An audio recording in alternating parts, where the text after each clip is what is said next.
don't hear myself with a 3-second delay. That was super annoying. So here we go again. Welcome to the fight against Ford Nation. This is brought to you by Rabble Rousers Cooperative and also Blueprints of Disruption, which is a podcast that you can find anywhere. And the folks that you see above and below me or around me are my teammates. Let's introduce ourselves. So my name is Jessa. I'm the host of Blueprints of Disruption. And Santiago? Hey, Santiago, I'm the producer for Blueprints of Disruption.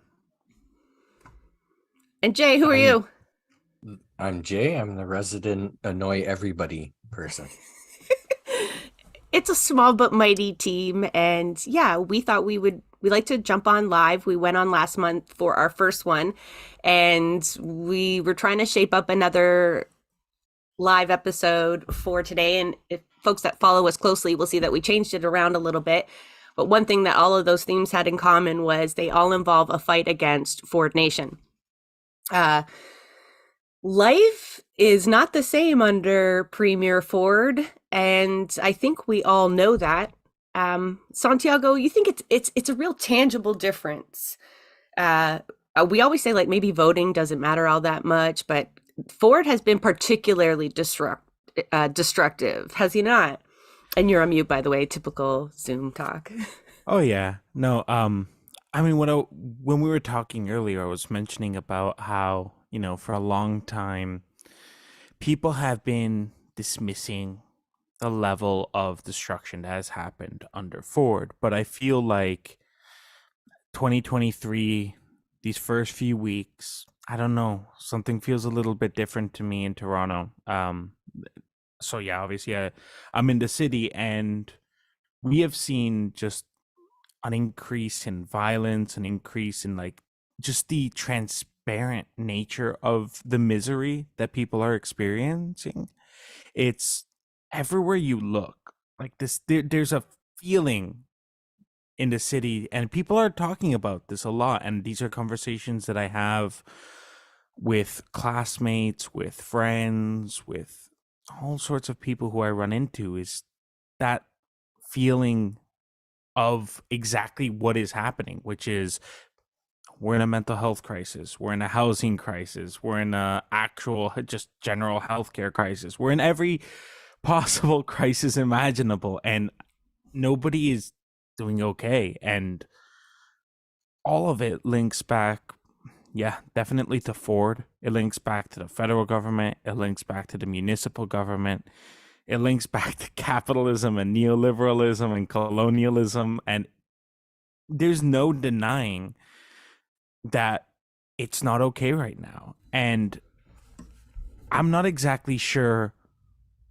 why it is that people haven't been able to take that knowledge that they have that something is wrong, because nobody thinks that everything's okay right now. But what people are kind of all over the place about is what the root cause of that is. And in typical partisan team sports fashion, people have, if you're a conservative, you blame the liberals blame the conservatives, it's the same. Everyone's blaming each other, and nobody is blaming the system that operates this way by design. And I don't know, you try and have these conversations, but it's difficult to get people to realize that, because we become so, like, we have so little ways of communicating our ideas to people. I mean, that's obviously what we're trying to do here, but for most people, they just aren't being exposed to that kind of rhetoric. I don't know. No, and I think it's hard for folks to even understand the depths of how policy interacts with their daily life. But there's no doubt that you're going around to your neighbors and your community members and they're frustrated with something. A few things you left off your list, because the list is long, right? I was poring over the Ontario Federation of Labor Ford Tracker. You go to their website, maybe someone can drop the link if they have it. they have got all the pieces of harmful legislation that Ford has passed since coming into office on June 29th, 2018. Santiago and I were talking about that was 5 years ago, but it was 5 years ago. It's both been very long and also like seems like a blink, because when we were reminding ourselves of those first few days in office, I had almost forgotten about some of the things that he had done very early on. So I encourage folks, and we're going to talk about some of them as we go through the evening, just to get you more and more angry and ready to fight. But it was eye-opening and enraging. So I encourage you to check out that OFL Ford tracker. Some things off your list that people, the education system's in disarray, underfunded. It was woefully underfunded under the Liberals, to your point that party politics doesn't really play into this all that much. It's a failure on so many levels. And I think that's why sometimes people also feel overwhelmed on how they can do anything other than, for me, it's like this circle of complaining at the bus stop as we wait with our kids and talking about how different things have failed us, but people aren't able to pinpoint the systemic causes or where to put their efforts, right? On top of that, ODSP, again, woefully inadequate under Wynne and other consecutive governments, and just as bad under Ford. With the cost of inflation, you could say arguably worse, pushing towards privatization. The Greenbelt. If Bill 23 has done anything in this province, it's galvanized environmentalists again. The first time he threatened the Greenbelt, they mobilized quite quickly and fiercely, and they did push back. They delayed his attack again. He thought perhaps maybe we were too stressed out through COVID, fighting for our healthcare, recovering from the disarray in the education system, that we wouldn't be able to mount a fight against his stripping of the Greenbelts this time around. But I mean, we're going to get into that. There's a lot of groups that are working on that as well, and consistent attacks on workers, both unionized and non, right? One of the first things that he did was cancel the minimum wage increase for the lowest paid people in the province who were waiting for a raise. It was on the books. They could schedule it. They could start spending it in their minds, which folks on minimum wage do, right? They spend that right back into the economy. He canceled that. Did you manage to find any rose-colored glasses, Santiago? Did you spend much time? We were talking about he's like, Jessica, can we be fair? Can we think of one good thing that Ford has done? Something that people who voted for him would say, yeah, but, we couldn't. So that's the thing, right? Is that so when we were having that conversation, I was saying, there's just, because that list is so long, right, of all of these issues, and it's overwhelmingly wrong, right? Long, I mean, because I can't keep track of it at all, and we're obviously paying a lot of attention to this, and still, it keeps coming and coming, these attacks. So you can't really keep track of everything that you have to be angry about, right? So I was like, okay, well, given all of this horrible policy from Ford, what's like some of the good stuff he's done, so that just like, because I'm curious, like, why are people even defending him, right? What is the things that they can point to say, yeah, this is what he has done good. This is the reason that we vote for him. This is the reason that he's around. And I swear I couldn't think of a single thing. And I started digging and I still couldn't think of a single thing that, even looking at things through a conservative lens, like a genuine accomplishment that he has implemented, something that people can gather around and celebrate. I mean, this man is supposed to be he's supposed to be a populist, right? But well, I asked my partner that question because it was kind of funny to me when I came upstairs, and he pointed to the same thing. It was like, well, $500,000 for snowmobilers, right? I got a few neighbors that are going to be so stoked about that, and hats for swallowed hunters. A bee. I don't know. Will conservatives celebrate that? Is that something? I thought we were saving the bees. Well, right? I thought they like destroying nature, so swallowing a bee is a celebratory thing for them. So, I like, the idea is not even to like depress anybody, because I think we're not going to spend a whole lot of time on talking on all the bad things that he's done, except to point out how many people it's mobilized. So it's always like good news, bad news. When you're on that tracker, there's actually a drop down menu of the categories. But if you think, there are community groups and networks that are behind each one of those categories that have been attacked from day one, and unrelentingly so. And from my observations, most of those groups are working towards escalating their tactics. That although a lot of them still employ, and this isn't to dig any approach because there's stages to every campaign, but the emailing of MPPs and the appeals to politicians. Like, we've talked about that a lot on our show when we talk about party politics and the inadequacies of going that route for really transformative things. And at this point, I don't think any appeals to emotion to folks like Carolyn Mulrooney are going to go anywhere. So more and more actions are happening, and the show that we have there is Blueprints of Disruption. So we obviously support the idea that grassroots pressure and displays of it, things that inconvenience the ruling class and scare them, not physically, but for their continuance in their career, right? Because that's their priority. Those things are what will push them to change their mind. Public displays of displeasure. So we're going to go through what we were able to collect, just the three of us. I'm sure if there's viewers there in the chat section, if you want to add actions, local community groups, we'll be sure to feature them on a document we'll put together so folks can easily link themselves to the groups that we're going to talk about today. We're going to have a few people on to give us firsthand knowledge on how those campaigns are going. We're going to be joined by somebody from the Ontario Health Coalitions. We know the fight that they have on their hands right now is immense.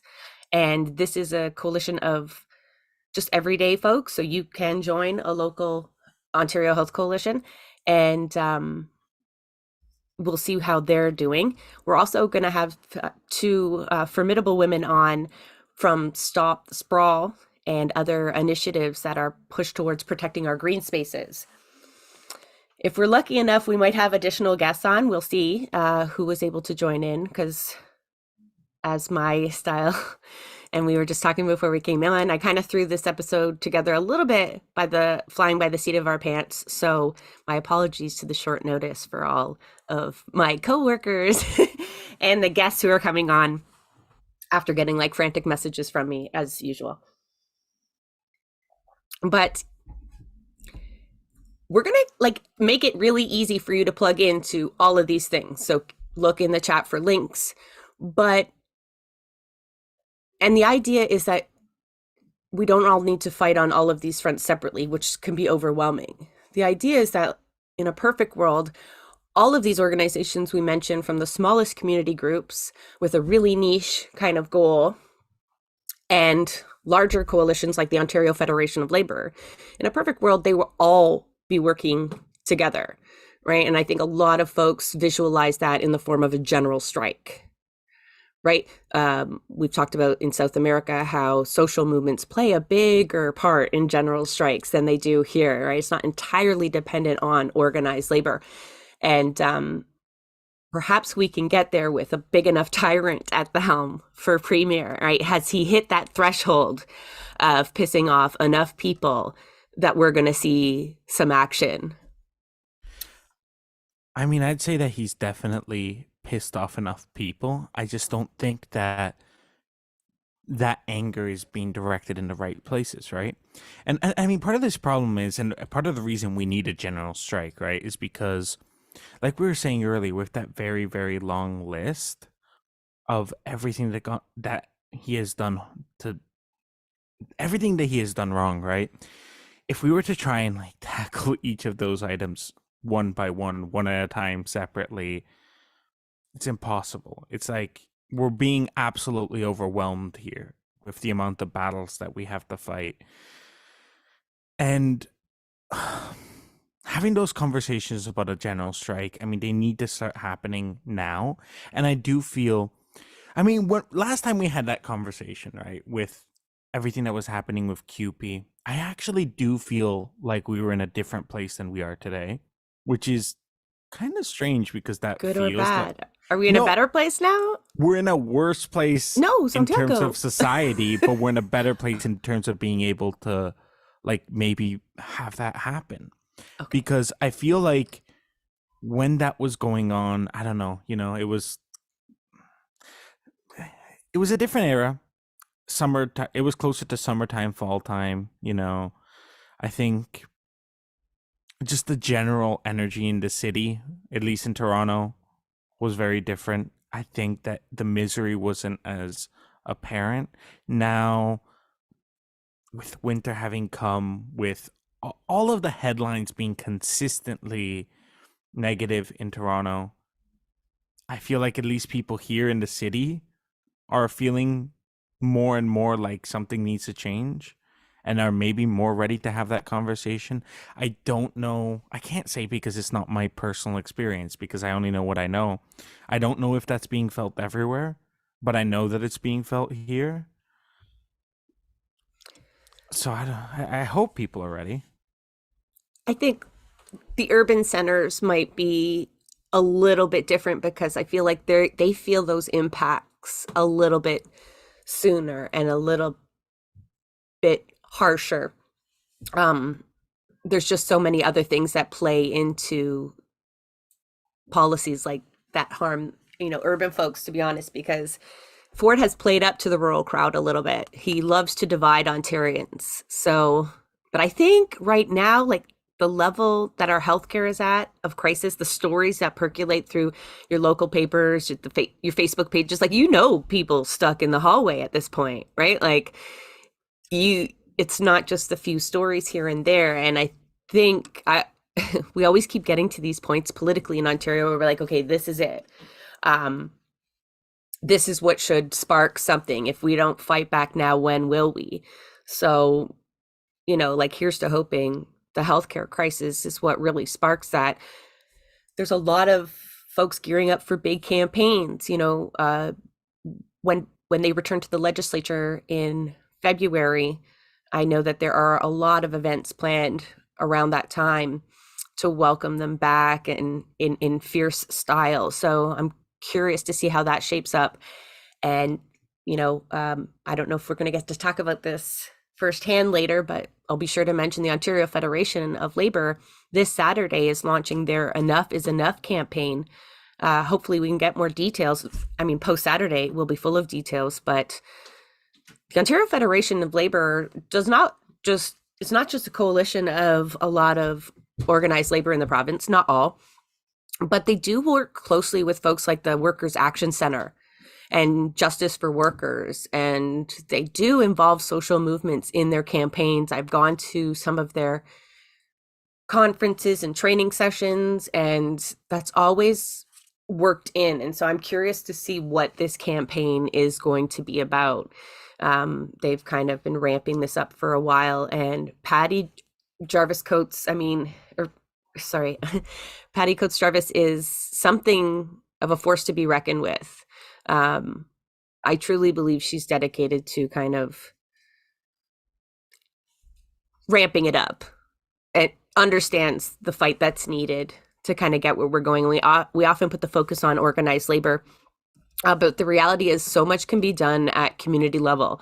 So in a minute, we're gonna throw over to Jay, who's gonna really take us through how you, even in the most remote, like I'm kind of an implant into my community. I don't know a whole lot of people, and it can be intimidating trying to start something where folks don't easily congregate, or you don't have a lot of resources, or you may feel like you don't know one person that would come out with you. It is still possible for you to create pressure in your local communities around some of these issues, or just in general against Ford's style of governance, right? Because if we're calling for a general strike at this time, it's not just for bargaining rights or to fix our healthcare system. It should be a general pushback against the idea that you can just strip the public services and our social safety net and, attack workers without repercussions. Like, look to France, right? They tried to raise the age of retirement that you could collect your pension, make you work an extra, I think 2 years. I'm going to get my details all wrong. Either way, they shut that shit down, right? And that's typical of other places.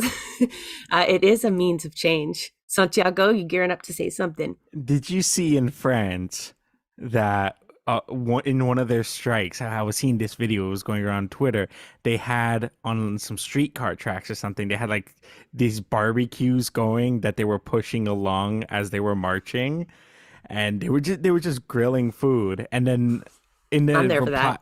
and in the replies, I was seeing like clips from Lebanon where people were throwing raves at protests, and I'm just saying It's that so if much we're more classier than hot tubs. like, I'm just saying though that like if we're like we gotta start bringing some of this if we're gonna be successful here. I was just mentioning about how my favorite protests are the spontaneous ones that you end up having pizza and beer and Christy Pits after, right? Like, Yeah, we went when we interviewed Tim Ellis. One of the biggest lessons that I often have to keep reminding myself is like you have to have fun too. So when you're planning your actions, although we're trying to be disruptive and like, you want to piss some people off, you also want to make sure you're inclusive of the community around you, but have fun. So I'd love to hear more stories like this on how people are bringing creativity to their direct actions. But you can start really simple. I just want to Ed is completely right there in the comments. We talked about Ford opening multiple fronts. And again, Ford is not all that, he's not a pioneer. This is a neoliberal kind of blueprint. Destabilize public services, make them so intolerable that you can't stand them, you're complaining about them. So when a private option is introduced, you will scrimp and save to do whatever you can to find a solution to that. And also it divides everybody on all these multiple fronts where you're fighting for the same budget dollars, kind of like the Hunger Games of convention, right? So although everyone's issue is just as important, it's like, how do you prioritize that? How do you get folks to come out for yours versus maybe something that seems more important, like healthcare at the time? But that's really hard to rank that. And so what ends up happening is I think a lot of folks end up doing the same work. We're repeating the work over and over again. So even in my small community, there is quite a few groups that aren't quite connected, but all doing the same thing.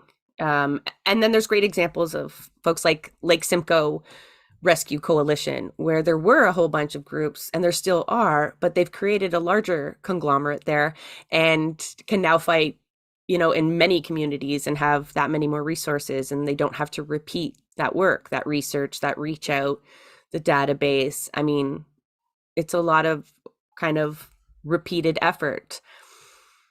So some of you might remember we talked to Jay around the general strike and the almost general strike, where CUPE mobilized and had a call out to the province for folks to do what they could. And they had a finder, an action finder. And a lot of organizations do this, find an action near you, plug in your postal code. And Jay got squat when he put it in his postal code, right? It was too far to go to Ottawa or wherever the closest place was. And that wasn't going to stop him. So he created his own solidarity event, got it linked in, used his resources and grit. And he's going to kind of take over now and talk about how easy it really is to start something locally if there's nothing else there for you to grab onto. Jay, like, what first, you're already kind of you're already an organizer. But I believe folks without any kind of previous experience can do this. So organizer as a title doesn't to me mean someone who professionally organizes or anything. There's no real right or wrong way to do an action. So I think there's a lot of people who feel kind of put off by the fact, oh, I've never organized any kind of event or anything like that. But you have if you've organized a movie night, a dinner night, any kind of thing like A that. wedding? Yo, if you've thrown a wedding, you can plan an action. Especially if it was a wedding without drama, then you're better than most organizers are because there's always drama. But when it comes to something hyper local, it's as simple as the most important thing is making it something you can do and want to do, because if it is just you the first day or two, you don't want to be put off by creating something for others to take part and people not taking part right away, because you have the awareness stage where you can put out all the posts, all the shares from friends and local organizations and that, but things don't line up that everyone can come day one, minute one. So if it's not something that you're willing to sustain on your own, it can be very defeating. So you don't have to go to an extremely highly populated place. You as a community member know where you're, like, the different places in your community. So another thing people do is try to have like the biggest possible impact. And you can start just in your neighborhood, and then you'll get other people engaged, and then that can move down the street to the park, and then it can move and move. And so things can grow. All you have to do is actually start. And by start, I mean, get out there. If it's just, when I first was organizing for it, I went out there with a couple of signs, but then it turned into me with a couple of signs. Someone brought a table, someone else brought coffee. One of the local schools' entire teaching staff came down. That all built from, I just decided I was going to go out for a couple of hours one day, like 2 blocks away from me. Now, for me, it was strategic because it was an intersection that was very optimal for my city, where I live. But it was really just me going out with a couple of signs that turned into a lot more than just me and a couple of signs. I just want to chime in, like, the PC MPPs are notorious for having their offices in the most low visible areas. They're inaccessible by transit or tucked away in a kind of a subdivision. So you'd have to be going to a certain destination to drive by. So we see a lot of actions outside of MPP's offices, and that can be great. Be respectful of the staff there because they're just earning a paycheck. But yeah, visibility is kind of important there, because even if it is just Jay with a sign, you're like that beacon, like there is people fighting, right? Like this podcast wants to show you that there's people fighting all over the place, and you might be in a community really conservative and think like that's not going to fly here. I never see that kind of stuff here yet, right? So sorry, Jay, I just wanted to throw that in there.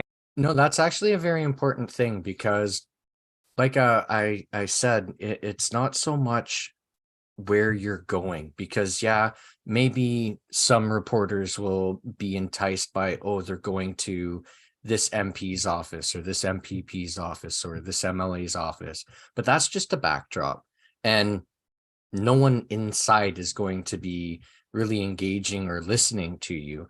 So you don't have to go out of your way to make it inaccessible to you or others to accommodate the politician.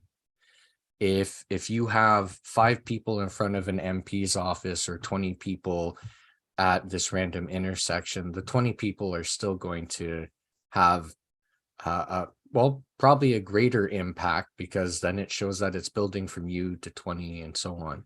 But also, most people, especially after the convoy, think you have to organize something that you can set up hot tubs and stages and stuff. But like Santiago was talking, I loved seeing how they created that rolling barbecue where it was not stationary, because you can really quickly outgrow your original destination and start actually having a negative impact in your community. For us, because I'm so politically engaged and I put out invites to MPs, my local MP and MPP and municipal councillors, we had cops called on us. Like before I even started, cops were there to put me in check. But there are different things to keep in mind: safety, accessibility. Make sure there's accessible, like bathrooms accessible to you, especially as it gets bigger.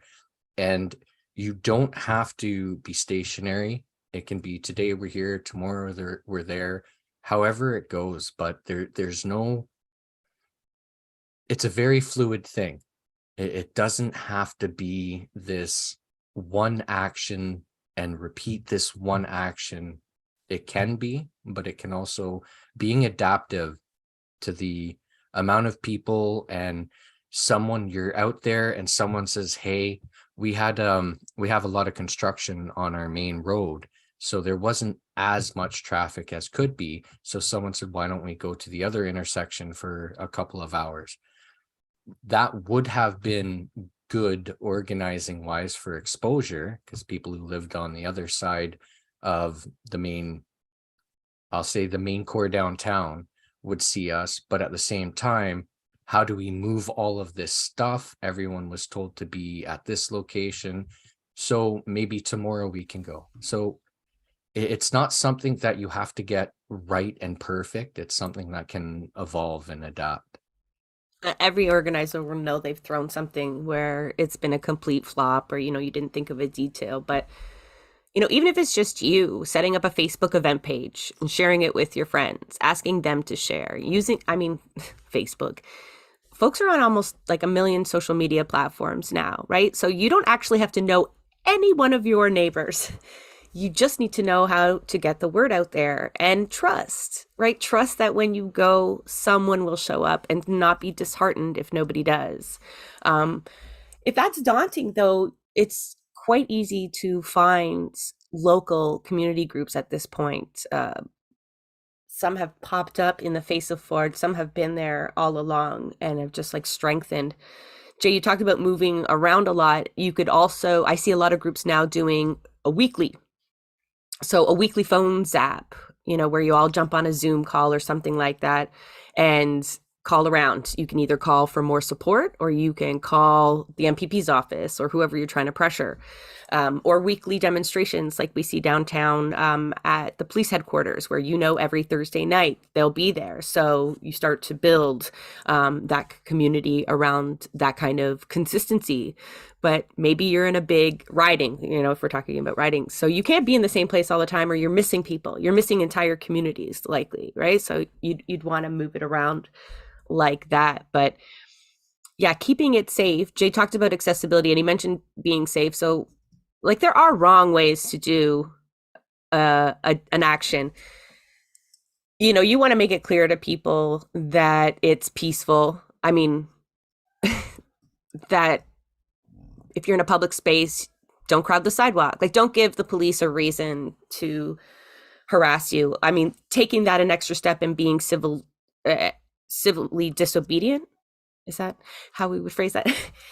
Is another discussion altogether, and we have to get there. But we're talking about if you don't have the numbers, you're a small kind of local protest, and you do want to work within some sort of confines there, while still, it would be irresponsible for us to ask people who've never organized an event to start with something disruptive. So, but you definitely can go. And I'm going to use my example. I don't know how it's turned out yet because it's yet to happen. But what Ford Nation likes to do, and I don't know how they feel safe doing this at this point, is parade around the community in glad hand. All politicians do that, right? You see them at Snowfest or whatever kind of community events. Well, those are great gathering places. And you now know where the MPP is going to be. They shouldn't be allowed to show up in your community over and over again and get pictures taken for the local paper. They should be accosted. That's my opinion. And a lot of people can talk about separating that, but they are on the job. They're building the Ford brand while they're out there. They're essentially working towards re-election. they don't actually give a shit about Snowfest. My MPP doesn't actually live in the community. So if they want to be accessible, if they want to go out there and meet everybody, then let them hear it. Let them know why you're out there. So I see a poster go by on my Facebook feed. Carolyn Mulrooney is holding a family skate night. So I just take that poster, I doctor it a little bit, I turn it into a rally for public health care. So even if it's just me, I'm going to be there, but I also know other people are going to be there because Carolyn Mulrooney and her office are using their resources to gather people there. And so I don't really need to spend any resources at all other than gear like-minded folks to that space with an idea of what our mission is to go up and talk to Carolyn Mulrooney about our concerns about healthcare. Skate around with placards, whatever it takes to make sure that they know that their community is upset with them. And so that anybody can do, because those folks, you go on their Facebook page, they're promoting where they're going to be. They send around those newsletters at our expense. Use their resources against them. Right? But these are small potatoes, right? We're going to talk about some bigger things as well, but we always want to empower people. All of these things started somewhere. Right? Like I've got a local group, Stop the Bradford Bypass. And they started long before Bill 23 and its attacks in that area. But they've geared up with those folks, right? This galvanized them with the other environmentalist groups in the area. And it really just started with a very, very small group of people that took a kind of unpopular position in our community, or so we thought. Everyone wants the bypass. Both the MP and the MPP campaigned on it, even though it wasn't we were talking about different jurisdictions at some point. They didn't care. They thought that was the seller. But the popularity of that campaign has actually grown so much. And now we see a huge pushback across the province against the two highways that nobody seems to want anymore. So these little things that you start will bring people in your community towards you and become quite a force. So yeah, I wanted to give them a shout out for sure, because I've been very impressed with their work. I don't know if you guys have anything local that impresses you in terms of small potatoes. We're not trying to be mean, but you don't have to be the Ontario Federation of Labor to start pushing back. That is for sure. I do want to point out something. An underlying thing to what you said is just getting out there and being visible, even if it's you and a couple friends or family members. There's someone else who drives by who then thinks, hey, I should reach out to them. And then your two groups can escalate or support each other. Maybe they do things Tuesday, you do things Monday. So just finding your way to actually get going. Ed in the YouTube chat was talking about how Ford likes to do a lot of things when people are not necessarily focused, like just before Christmas and so on.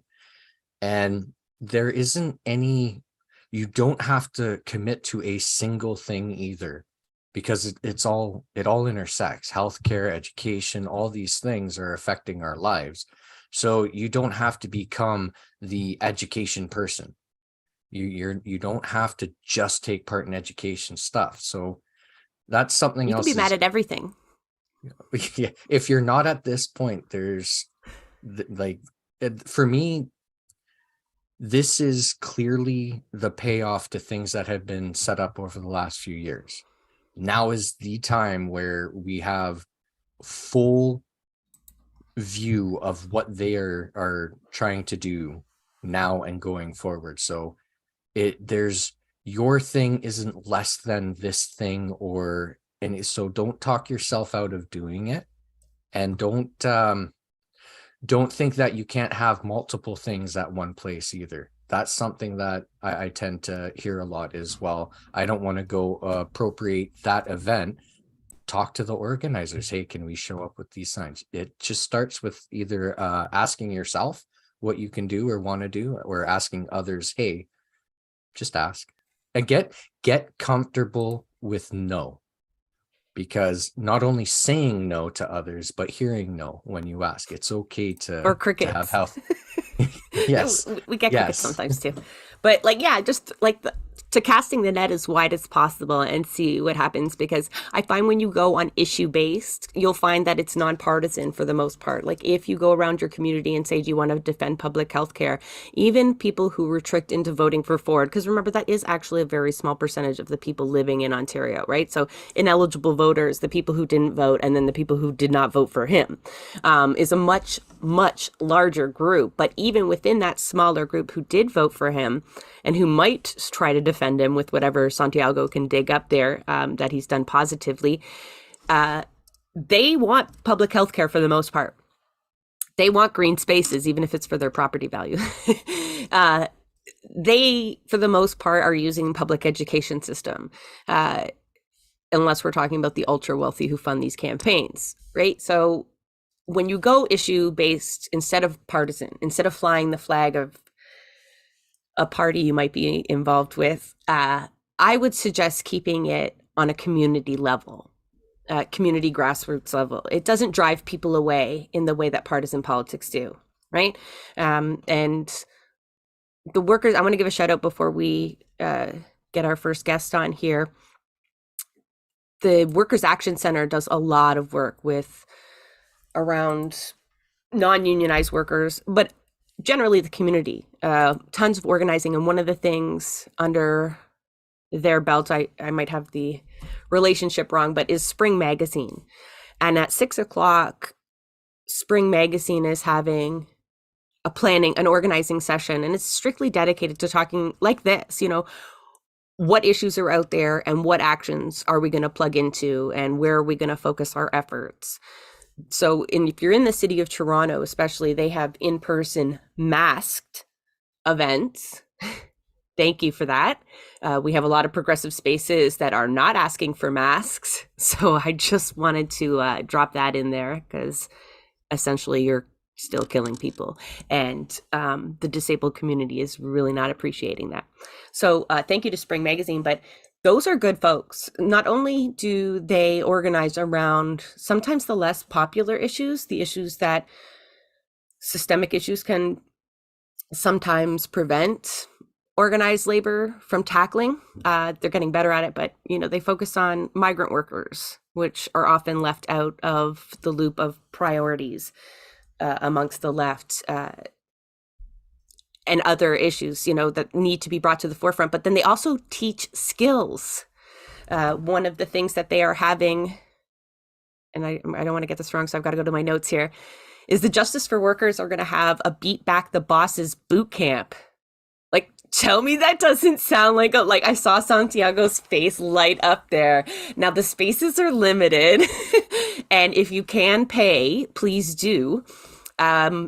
I've got links, so if one of my compatriots here can throw that in the chat, for Spring Magazine as well as the Justice for Workers. I've worked with these people. I can't emphasize enough the skills that you'll learn and the knowledge that you'll gain just from participating in one of their organizing meetings. But they do so much work in connecting people in the way that we would like to do today, and through our work, to work already being done rather than duplicating that work. So a lot of sharing on what's going on in your community. What are you doing? How can we help?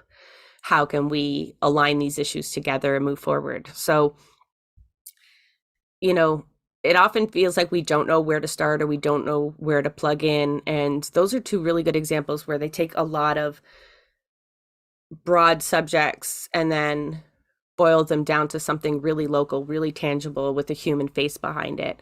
And they are still going at the systemic issues, right? Rather than just treating the wounds, so to speak.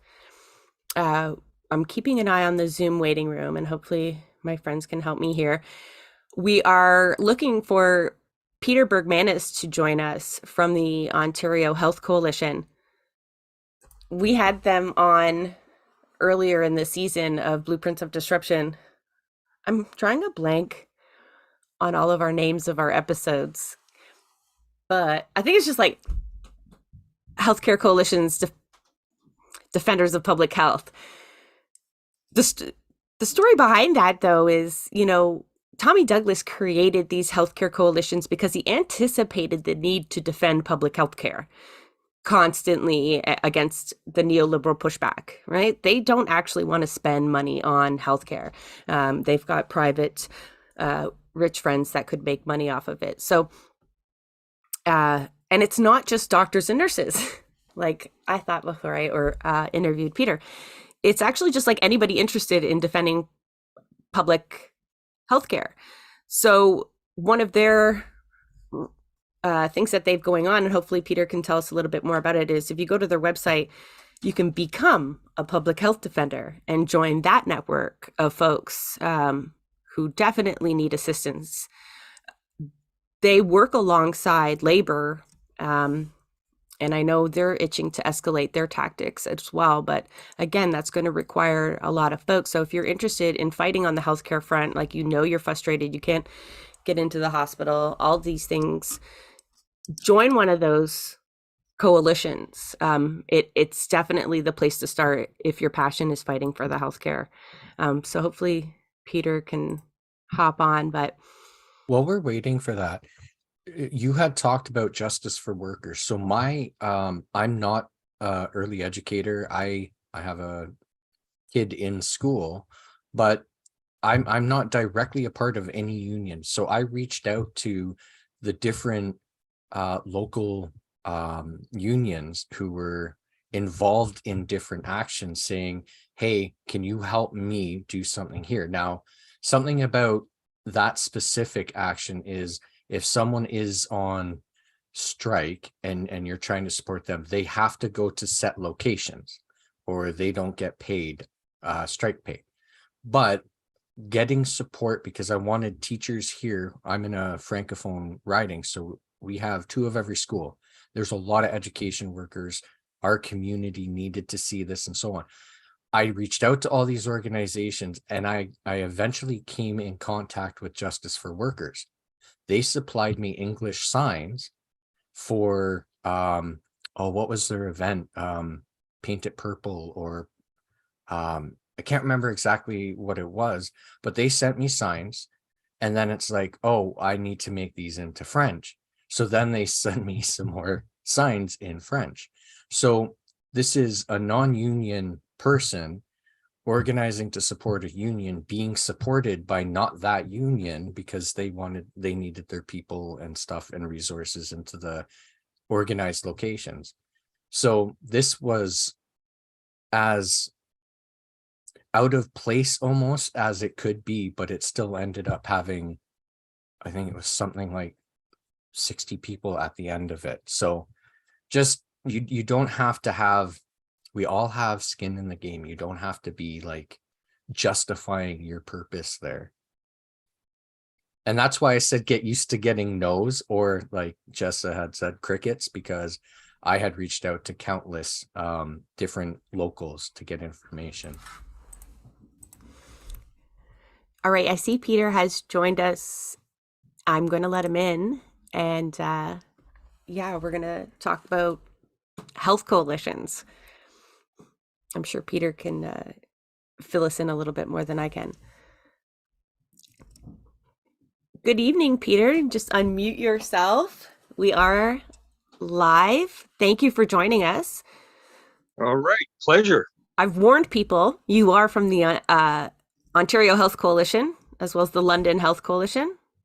I hope that isn't too much of a threat to them. No, we are eager to hear. I mean, everyone is frustrated with the state of healthcare. I'm sure that does not surprise you.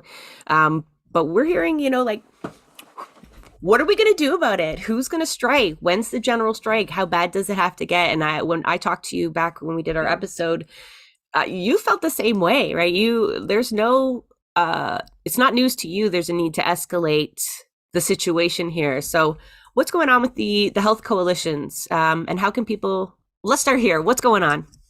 Yeah. Okay. So the context, I'm sorry, I just came in, so I don't know what you've covered ground already today. Context is obviously that this is probably the greatest existential crisis Medicare has ever faced. And we have the largest province with the largest population with the least underfunded healthcare system in the country, shamefully, and the most overcrowded hospitals, most understaffed hospitals. And so utilizing this pandemic excuse, the Ford administration is trying to bring in privatized surgeries, moving things that are under the auspices of OHIP out into private for-profit clinics. And these independent health facilities, is what we call them here, are far less regulated, don't have the same accreditation or oversight as public hospitals do, and they will be utilized for the lighter ambulatory care types of surgeries.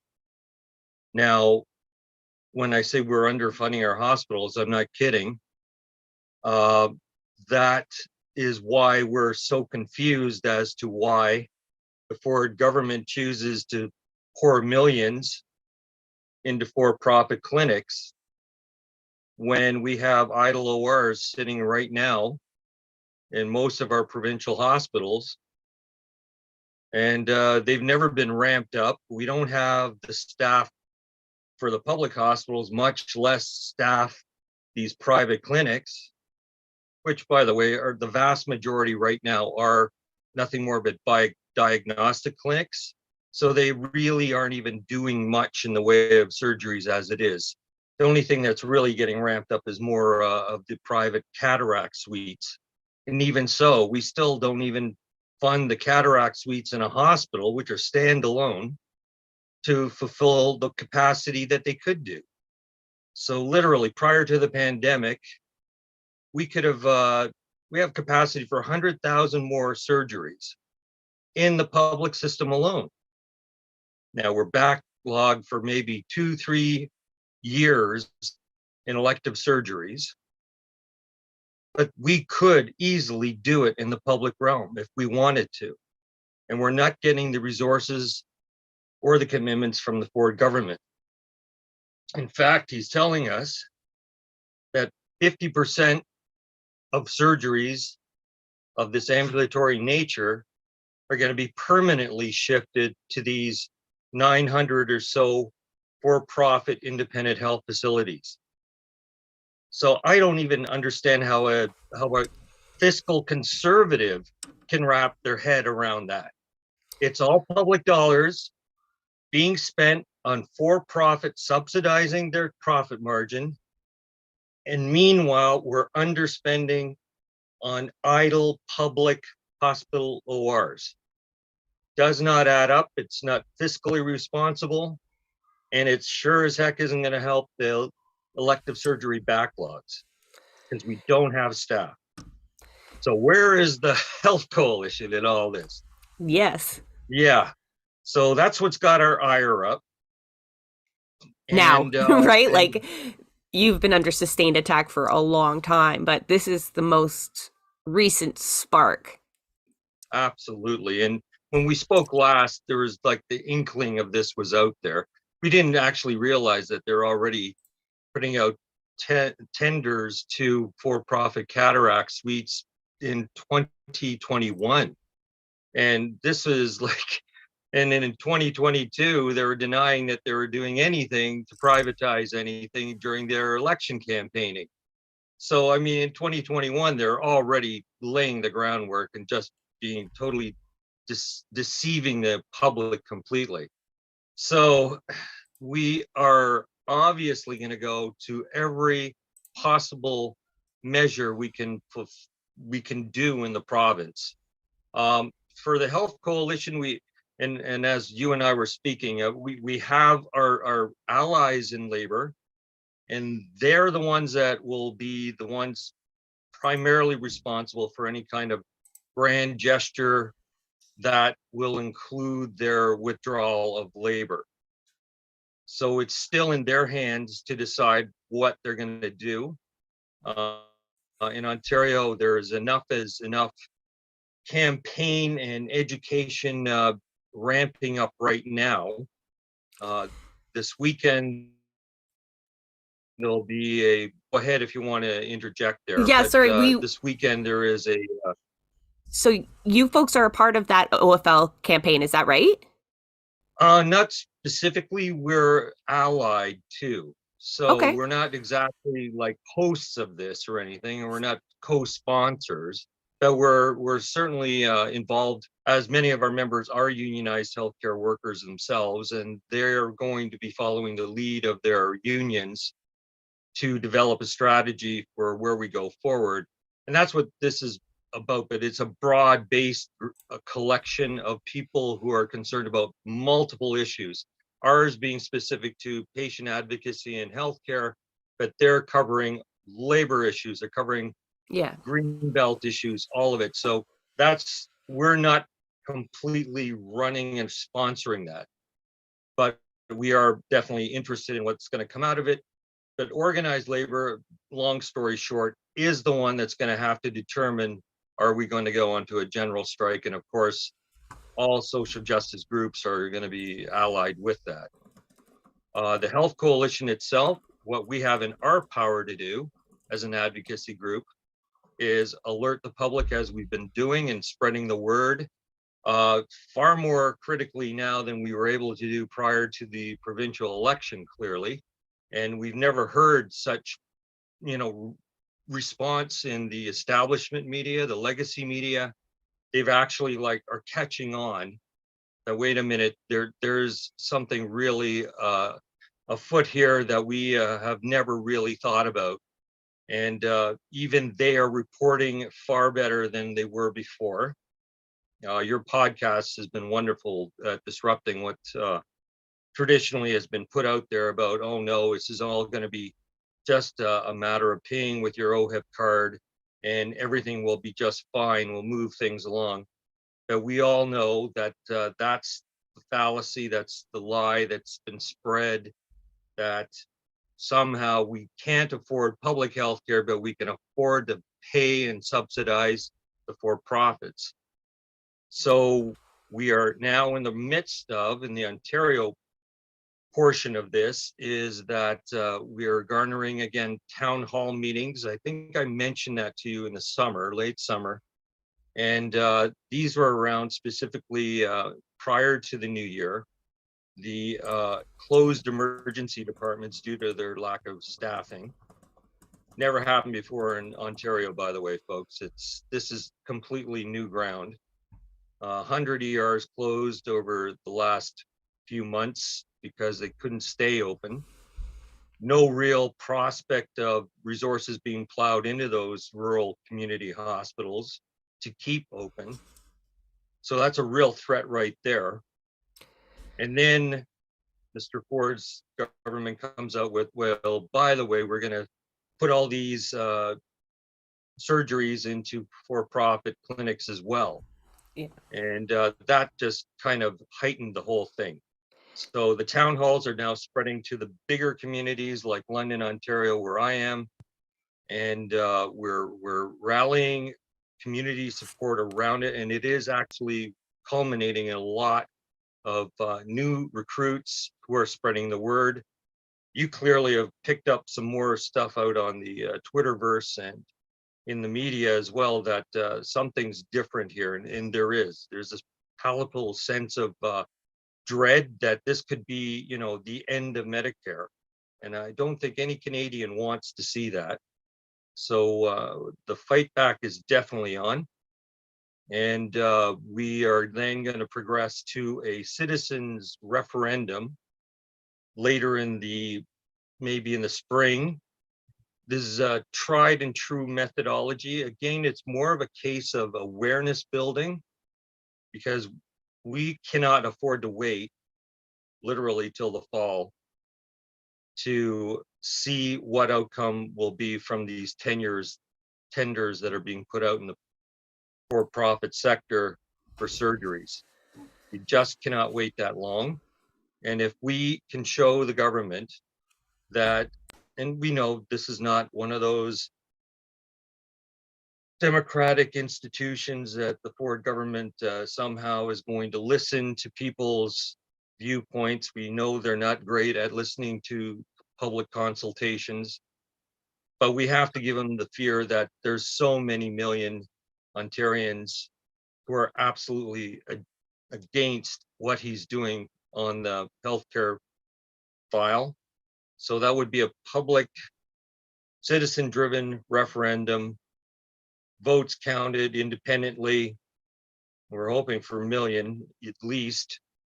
And you know, this will warn them that they'll never see power again if they ever continue down this path or don't switch back and start funding the public system as it should be. So I know I'm throwing a lot at you real fast. No, I like your fighting spirit there, especially at the end. Jay has a couple questions for you, and then we will go. We've got another guest in the waiting room. I'm going to go Sure. talk about the green belt. So a lot of allies yeah. in the fight against Ford. Totally, yeah. So the question actually kind of lines up with the question I had, and this one comes from Gemma watching on YouTube. I do have one question. Is the transgender affirming surgery wait list part of everything? I just know that multi-year wait lists have been stand. So I don't understand what they were trying to ask at the end of there, but what I was going to ask was, how do we not chase their narratives so that questions like that don't get lost? Because even something that matters so much to an individual, and they're asking, where does this stand in the overall picture and focus of what's going on? So they're pulling narratives everywhere. The government is pulling narratives everywhere to keep us chasing, to keep us scattered. How do we maintain something that, for Gemma asking about transgender affirming surgery wait lists, how does it not get lost in the overall thing? And how do they find where to go to get a part of that? Because that's the tactic, right? Keep us divided, keep us scattered. Yeah, and my sympathies to the individual. As in all the elective surgeries, as much as we call them elective, they're actually quite consequential if they're left too long. And this is one of the gender reaffirming is definitely one of those that is a highly specialized scenario, and was postponed because of the pandemic, as many of these were. So I can't speak to like how that one individual's situation is going to play out without the context of where he is, or what their wait lists are for that whatever facility he's getting it done at. It's a delay everywhere. So it's not going to be like the poster child elective surgery that we're talking about when we're demonstrating, but it is certainly encompassed within our organization. We believe everyone has equal access to necessary healthcare, and that would certainly is considered part of that. So we can he need not, or she need not concern themselves about being lost in this, that they do have to understand they are part of the bigger, broader prospect here of how do we preserve all of healthcare so that even when we get to these specialties, we don't lose those people. And you know, it's really, really incumbent on all of us. I mean, and Indigenous communities have suffered from lack of forever. So it isn't lost on any of us that there's bigger things afoot here, and I only can encourage them to get involved with the local chapter wherever they are, who I believe they're in this province, I'm guessing, but certainly can be hooked up with me, and I can send that info to the Ontario Health Coalition head office if they're looking to pursue further things. But this is a universal fight for our right to healthcare, and that individual has just as much right as anyone else. I don't know if I really captured what he's looking for, but based on what I'm hearing, Sh- She, yeah.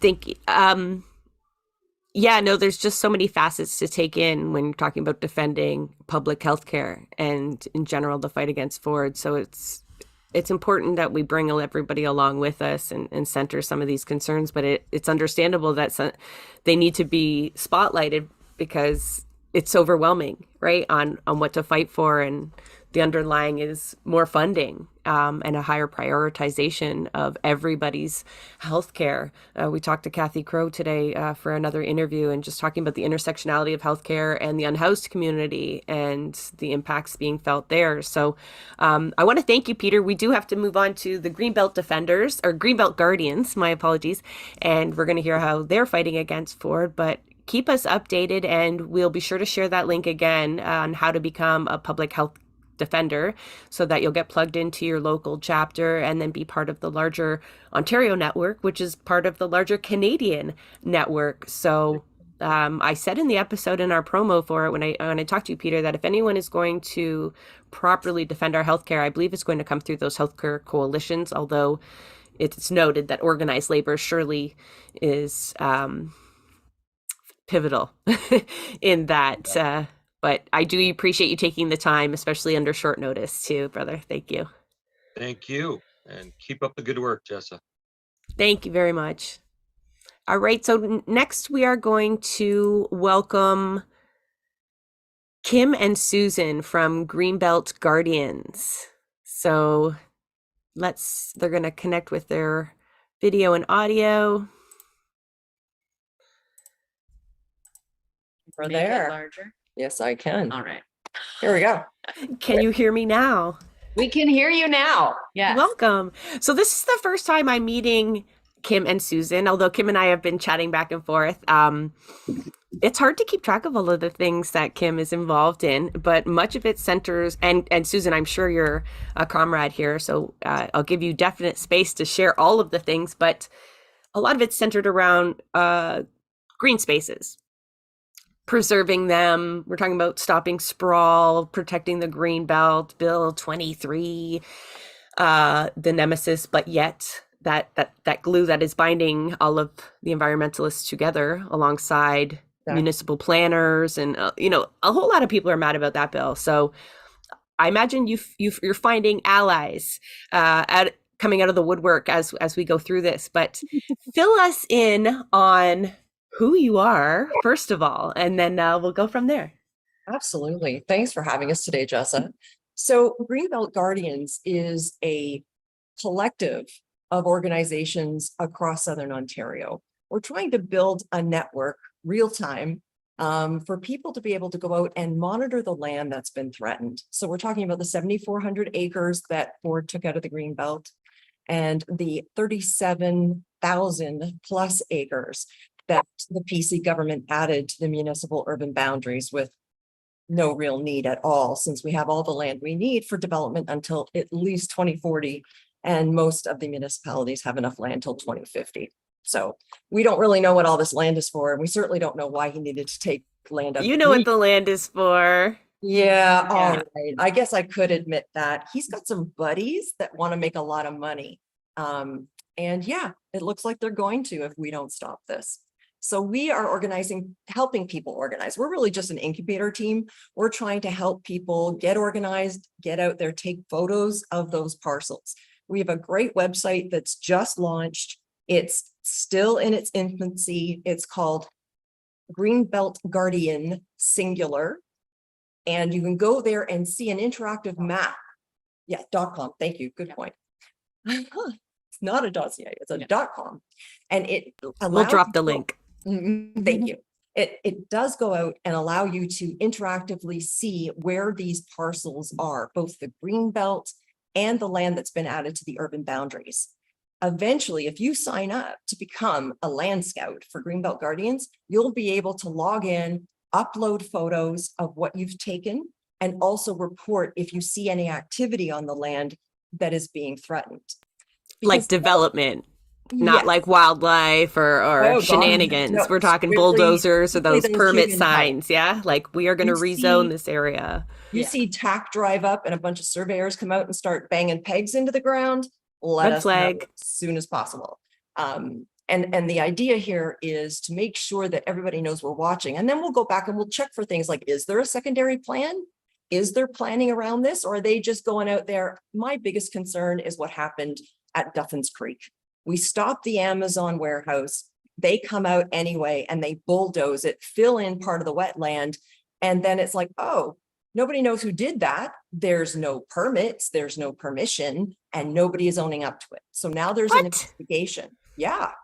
Santiago, did you know about this? First I hear about it. This is enraging because that was considered a victory. It was a victory. Absolutely. The Narwhal did a fabulous story on it. And that's how I found out, was through the Narwhal. And it was horrifying. I felt physically ill. I could not believe that they had actually done that. So people can tell you that they got to have secondary plans and they got to have all of this. They're going to go out, they're going to trash the land, they're going to bulldoze it, and then just say, well, it's too late. We might as well build on it anyway, because now we've ruined it. So we need to protect this land. And that's what brought Greenbelt Guardians to fruition. Is there like a legal action that you could launch in response? Like, I know that's been a lot of people's tactics is, appeals to politicians don't work, and holding them accountable to something like this. Do you then sue the province, or what's the recourse there once? Yeah, I can speak to that. I have All no right. lawyer beside me. So I want to say Good. there are many Some of different them are good. kinds of actions that are being taken against the government to try and hold them to account, right?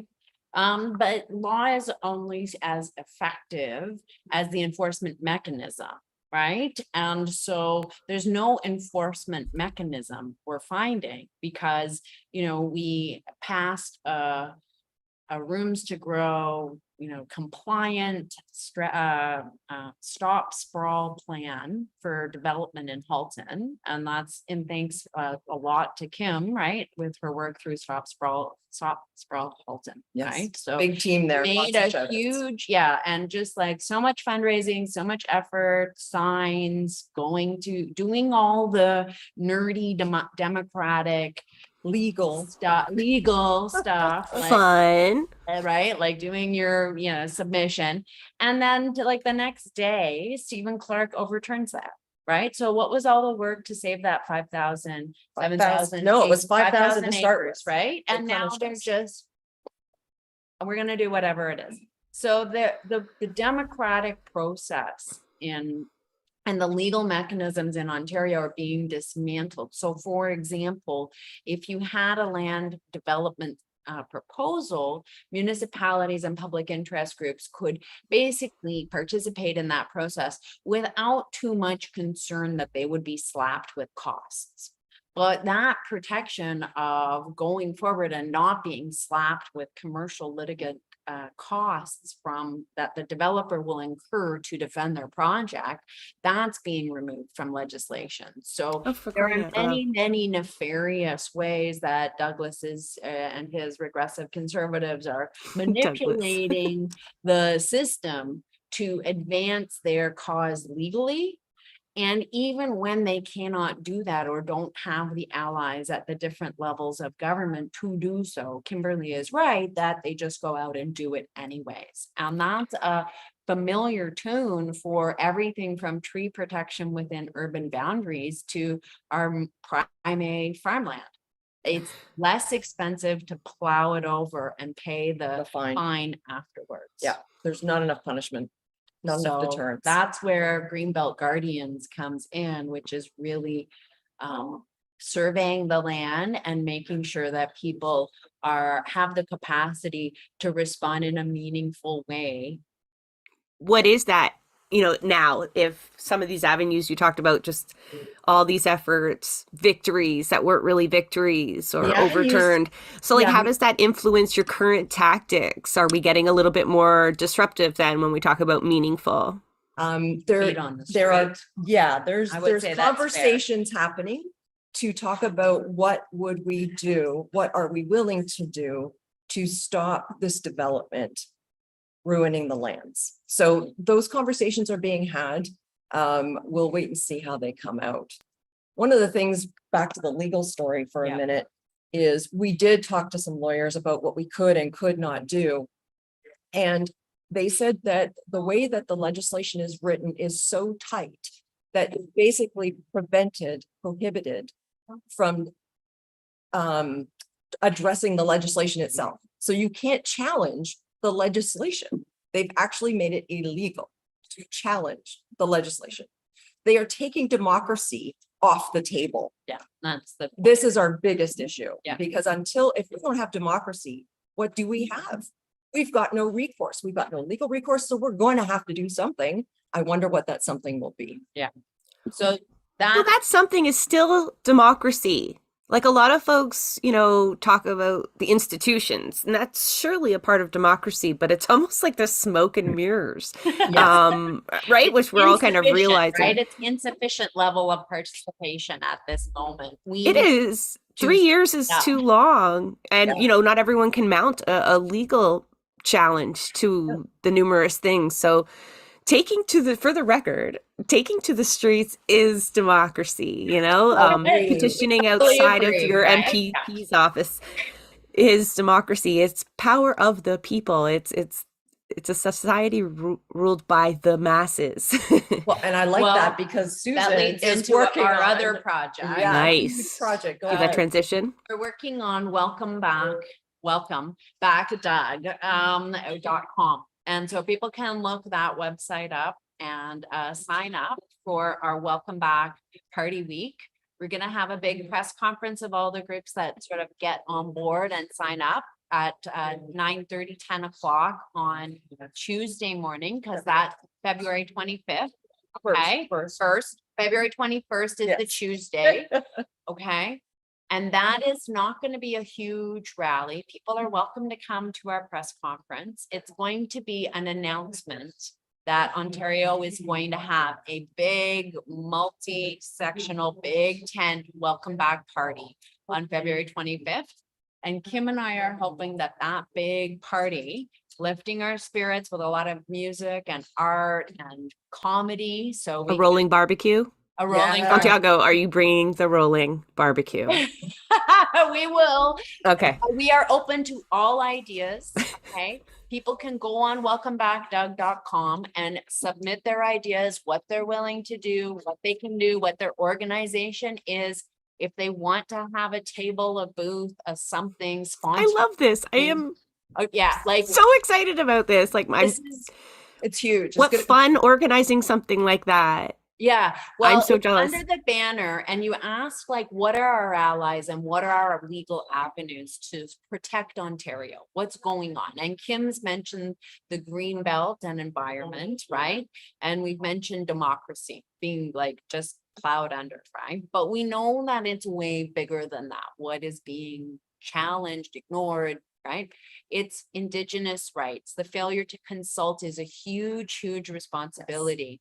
That the Ford government has just ignored with all their land changes. And further, they've completely taken a step back on truth and reconciliation, right? Like it's garbage can. They're trashing the healthcare system, right? And healthcare workers and the rights of healthcare workers. So, and patients from young and old are being abused, right? What kind of government passes a law that has long-term care homes providing negligent care and won't let family members sue the long-term care homes? Who benefits from that? Mike Harris's wife. Mike Harris, you said it first. I was on mute. I'm sorry. Getting me riled up. I'm getting myself riled up. Education. My dog would be a better minister of education. He takes a better selfie. Okay. Like there is a no education policy. How can we live in a society where the best we can do for educating our students on democracy is a 0.5 online asynchronous credit? No wonder nobody's involved, right? Like we can do better on education and everybody knows how. we still have the bones of something beautiful, but it's Not like, everybody. yeah, it's like dying Leche. right in front of us, right? Like, save it. So yeah, public healthcare is under H, right? Environment, education, democracy. Democracy is being trashed. It spells I heed. IHEED.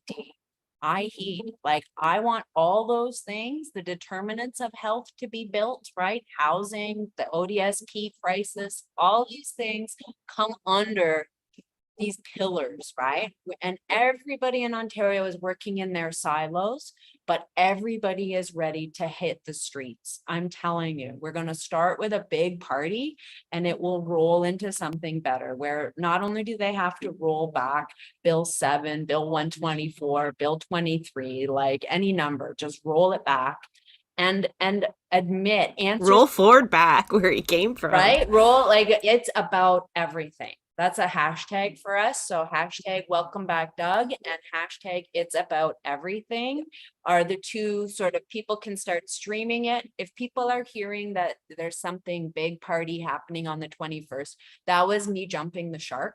So they have to just roll that back and come on the Saturday, because what we've learned is the people on the left actually have jobs. So when they Well, not all of us. to fit with their schedule, they're not willing to like camp out for 4 months. And this somewhere. is family friendly. We want to Family bring friendly, everybody into this. right? Funny, music, a good time, and from it, hopefully a tale of two provinces. Like, what has gone wrong, but how can we cooperate? So going bring your forward? grievance, bring your fun, bring your family. We want everybody. Yeah, sign up. Everybody can help out. Like, we are just getting started with our planning, but it's happening. Like, as we speak, things are happening. So welcome back, Doug.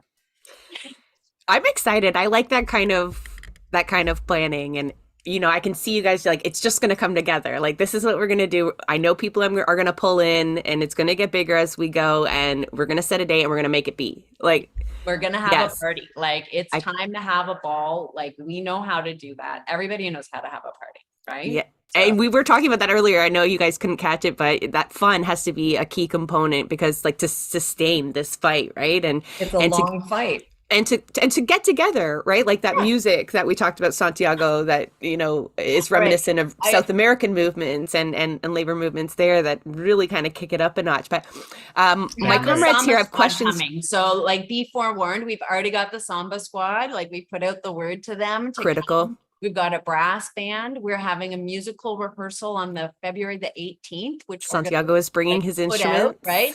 Yeah. Which one? So, like, get involved. Honestly, it's going to be so much fun. Like, and if we have more musical acts than from 11 until 1, we'll just stay there for longer, right? Like, Santiago flute solo. yeah, Yay. like, it's going to be the time where we turn the corner. Yeah. All right, Jay, Santiago, I know you have questions for these folks here. You guys gonna arm wrestle over who gets to go first? Yeah. Jake can go. Jake can go. You're still just thinking, I'm aren't gonna you? turn this up a bit. We can't really hear. Yeah, very well. and I'm gonna have to go in like 10 minutes because we are organizing a drumming circle. Yes. Of course you are. So I have a comment. Well, I guess it's two quick questions. One, on your sign up, you have so many things: contribute arts, contribute a comedic act, and you're making this, as you just described, extremely open and flexible. And there's a lot of things that you've talked about that, as an organizer, are just beautiful and amazing. So for people like me who I can't get to Queen's Park on that day, there's still ways that we can support. So is there much details yet on either, not necessarily satellite events, but people like me who hear what you're saying and say, you have my full support, how do I help? Well, I was thinking about, is it possible for people who can't get to Queen's Park to have a rally at their MPP's Satellite. office, like a satellite rally on that Saturday? That would be something, because on the 21st, if we have a big press conference and then we say, I'm hoping unions will bus people in, right? And start to bus people in. So that might be one way to participate, catch a bus.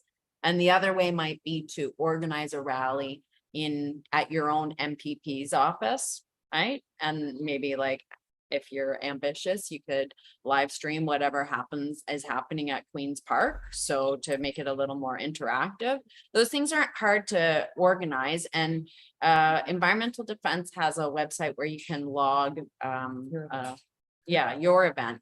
But maybe we're having another meeting at 7:30 tonight to plan, what do we want to do? So I'm taking ideas back. So I will ask that question, like, is that something we could organize through our website, right?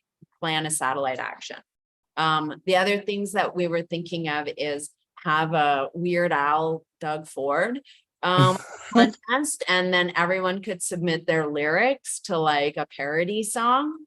So that might be a way to participate. We're trying to think of ways to flip the AI script so that, things that are associated with Doug Ford are less good. So maybe that's a way to get involved on TikTok and in social media, right? Record yourself doing your Weird Al Doug Ford act. So, yep. I'm motivated. I'm not very lyrical though. Santiago might have to help us out. Maybe we can do a collective Lyrical, maybe, submission but I of can't sorts, sing. because I'm intrigued. So I have one more quick question. Yep. For me, everyone started hearing MZO in 2020. And a lot of people were learning about this new, well, not necessarily new, but this new Mechanism thing that to they're using- them. Abusing, yes. And then once people started focusing on that, since then, has all this other stuff been going on in the background, like the making it illegal to challenge legislation and stuff like that? So you're shaking your head yes. So this is something that I wanted to ask this for this purpose.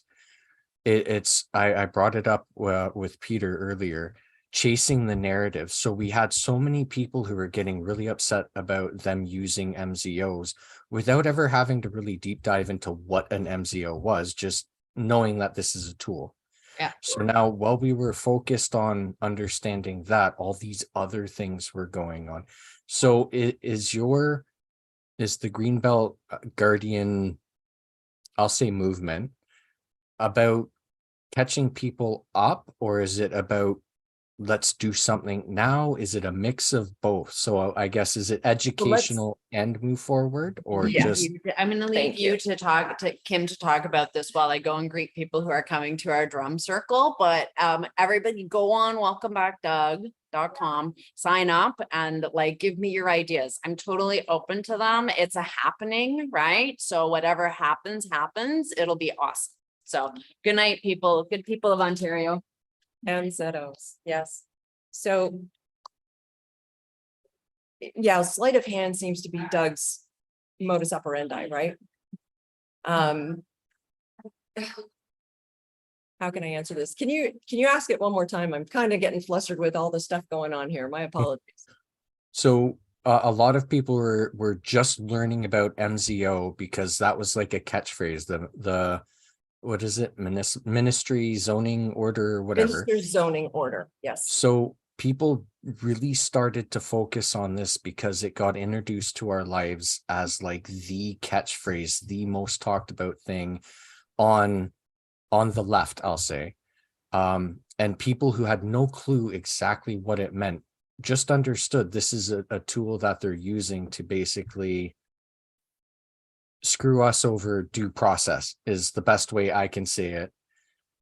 Now you have all these other aspects that I'm just learning. I didn't know it was illegal to challenge that legislation. So my question was, while that was happening and all these other things were going on to kind of have us constantly playing catch up, is the Greenbelt Guardians focused on just action, or is there going to be education and pulling people up? Very clear about that. Thank you for that question, because we are very clear about that. We are action oriented.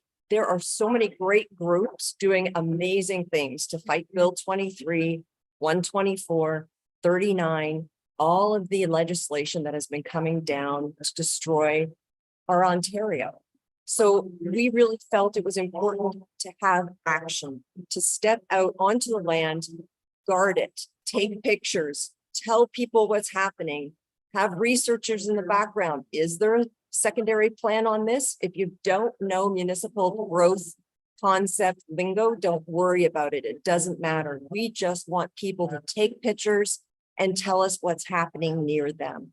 So this is completely action oriented. We're going to leave all of the other stuff to the very good people, like Alliance for a Livable Ontario is a new movement that's coming up. We've got environmental defense, we've got justice, we've got all these fabulous organizations. We have Stop Sprawl Hammond, we have Stop Sprawl Halton, we have Gasp for Change. I could go on with all these fabulous organizations. I'd love to give a shout out to each of them because they have gotten us here today. Now it's time for us to take action. We need to take the next step. Kim, you have a lot of resources there in terms of knowing the work going on the ground. We're creating something, a resource, a shared doc. So folks who maybe couldn't jot down all the names as we go through this episode, we'll have links to these different organizations so that they can get plugged in. But I'm so glad, like the way you answered that question, like action oriented, because I think in the environmentalist movement, we have spent quite a lot of time in the awareness raising stages. And you're hard pressed, I think, at this point. Climate change is still, the deniers are out there, but green space is green space. I think everyone understands the value of green space, of clean drinking water, of needing to defend the land. And it's really promising to see the willingness to kind of step up and do the action. I mean, the work that you do guarding the green belt, there should be an agency tasked with that. It shouldn't be a grassroots effort, but that is the reality. So I appreciate you folks doing that work. I'm going to let you go to your drum circle because we do have Patty Coates from the Ontario Federation of Labour about to pop on. And she's going to keep us updated on the Enough is Enough campaign. So you're going to have friends in this fight. Perhaps we can all be at the welcome back party. We'll ask Patty about that as soon as we can. So thank you so much, Kim and Susan. Give us our regards and enjoy the drum circle. Will do. And thank you, Jessa, for everything you guys are doing. Santiago, great. Fabulous. Love it. Bye. Thank you. Where is Patty? Is Patty's video on? I'm going to ask you to start your video if you can. There you are. Welcome, Patty. I can only imagine how busy you are with Saturday coming up. We have given very small tidbits of information on the Enough is Enough campaign. Peter Bergmanis was on earlier from the Ontario Health Coalition. He even wanted to talk about it. Folks are eager to find out what organized labor is doing in response to Ford Nation.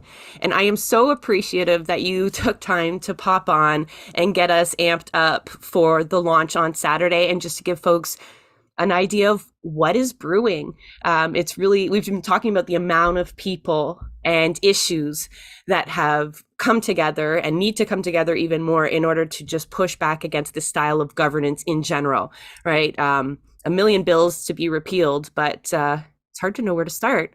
Patty, what are you up to over there? Oh, unmute yourself. We're back in Zoom. The horrors of Zoom.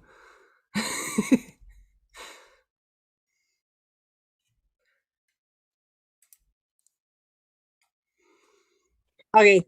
Oh, there we go. Can you hear me now? We can. Thank you. Okay. There. Sorry, I had to use my phone because my computer wouldn't let me.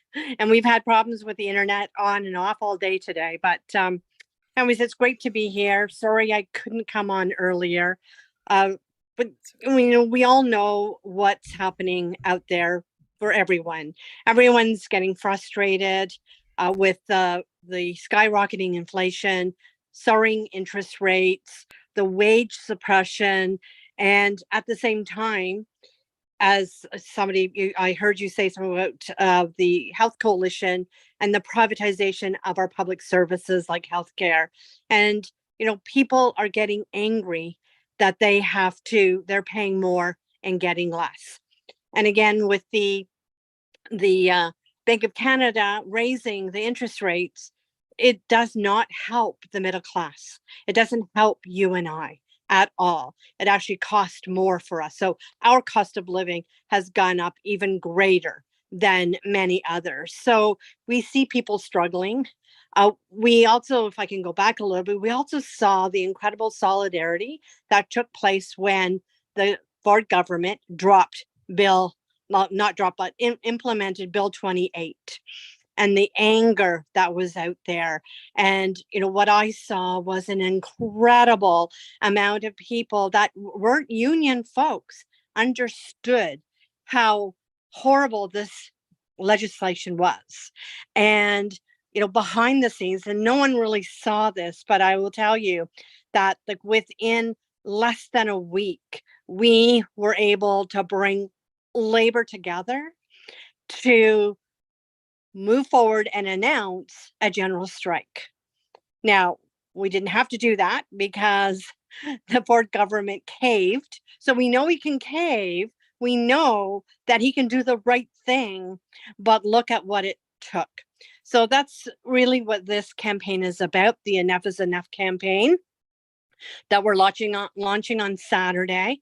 And it's the outpour is incredible. We have over 2,000 people registered, and we're getting more and more registrations every single day. So that is absolutely incredible. So we're going to be launching the campaign. We're going to be launching our video, launching our website, which will be weSayEnough.ca. Now, you have to make sure, because when you Google that, it actually might come up .co.uk. So because the UK in Great Britain, they have a similar campaign going on right now. Because neoliberals be cutting all over the world. Exactly. So, we're really excited, at this event. People are going to gain skills. They're going to organize local campaigns.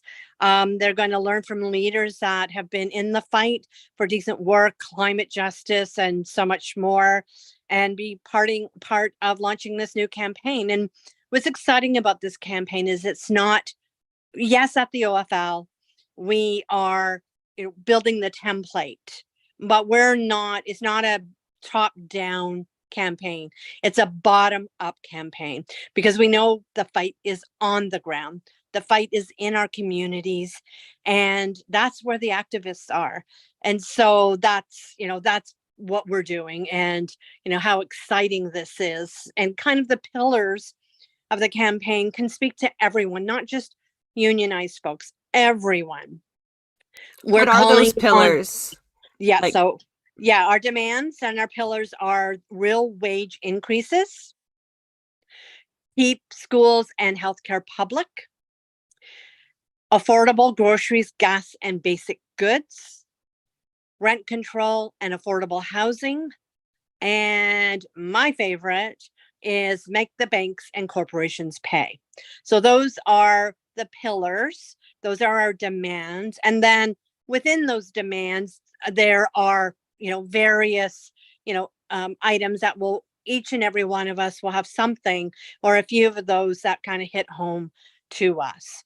So also launching on Saturday will be some of our materials, and there'll be some asks, and there'll be some events that are coming up that we are pushing towards and moving forward with. And just like what they've done in the UK, there will be, there'll be small events, there'll be local events, and we'll ramp it up and ramp it up and ramp it up. And there'll be support for any of the unions that are out there that have to strike, supporting their collective bargaining, because all of those, the pillars demands are part of what they're going to be demanding and they're pushing for, just like CUPE pushed for. And so, we'll be there to support, and we are going to be building and building capacity, building relationships and foundations. And if we have to call a general strike, we'll call a general strike. Will that be as possible as it was without a looming actual collective bargaining agreement being violated. There Well- was something unique in that, right? It forced a situation. Can we recreate that? I mean, Well, say yes. that was, I don't know, but I'm thinking that people don't want to pay out of their pocket for healthcare. And that's what's going to happen. And I think, if we provide the information for people and have those conversations, for example, Doug Ford right now, I hate to say this, don't ever tell him I said this, but You might. his communications, they're doing a really good job right now. Yeah. Saying, Well, they got a lot of that money behind that. you're not going to have to pay for healthcare. But what they're failing to tell you is that, yeah, you might not have to pay. You'll get the basic care out of OHIP. But if you want the next level up or the next level up, you're going to have to pay, $200, $300, $500, $1,000. And what else they're not telling you is that, yes, they're using public dollars, but a procedure done in a private clinic costs 2 to 2.5 times more than that same procedure in a hospital. And what they're also not saying is that in hospitals right now, there is spaces, surgery rooms that aren't even being used. They close at 3:00 and they're not being staffed. They're not receiving the funds. So these funds now are going to be redirected to these private clinics where some doctors are going to be double dipping. And some doctors have some stake in those private clinics. They're also going to be taking our really good staff from our public hospitals. And so those are the things, like some of the basic things that we really need to fight for. And you said that there was somebody on from the Health Coalition, and we are working with the Health Coalition. We're supporting them in their work, and they have a number of actions that they are going to be doing over the next couple of months as well. And we're supporting that, and that will form part of the work that we do in our local communities. One of my, we talked to, Santiago, sorry, I just want to, and then we're going to get questions from Jay and Santiago. And if folks on YouTube want to type in some questions for Patty as well. But we talked about the Ford tracker a little bit at the beginning of the episode. And I've brought it upon myself every day. I'm going to go onto TikTok and just remind folks what Ford did month by month. Because folks today have been talking about the current situation, which is pivotal, and it's what's angering people right now. So we've got to capitalize on it. But I also want to spend time, not tonight, we won't have time, reminding folks of the attacks that have been sustained from literally day one, on workers, unionized and non-unionized, on disabled folks, equity programs, you name it, right? So there's so much anger to capitalize on if people could just remember this 5 years of horribleness. And you must hear it all the time. And we do it too. We're definitely guilty of it. It's like we put a lot on organized labor, right? Capitalized, organized labor. Why don't they do this? Why isn't there a general strike right now? And I'm not going to I'm actually not going to push that question on you. I just want to tell you that I appreciate the behind the scenes work that you do while taking that heat, right? And not being able to share the fact as widely as you would like to, that we are trying. We are not unaware that is a tactic that needs to be employed. It's you know what I mean? So it does encourage us. We did an episode on the almost general strike, and we had predicted that was in the workings, that we saw it in Fred Hahn's eyes, that you don't know what you started kind of deal. And we're like, yes, we do. Yes, we do. Yes, we do. And I was thinking, I know, Patty, you were kind of beside him, I think, in that shot. And I was like, oh yeah. I was know Patty, so she upset. is working nonstop on this. I was so upset that day when Ford announced that he was going to repeal the bill, because I was supposed to speak. I was one of the speakers, and I was speaking on having the general strike. And so then I could not say that. Was it a killer speech too? You just, you had a fiery one ready. we all went back. Like we were excited that we pushed him to that point, but we were at that top of that excitement hill, and we went back into we had a lot of people don't know this, but we had a war room at the Sheraton Hotel. Like You had to delay that press conference. yeah, and but we had a war room for the general strike at the Sheraton Hotel. Like we had it booked for like 3 weeks, right? Like we knew this was going to happen.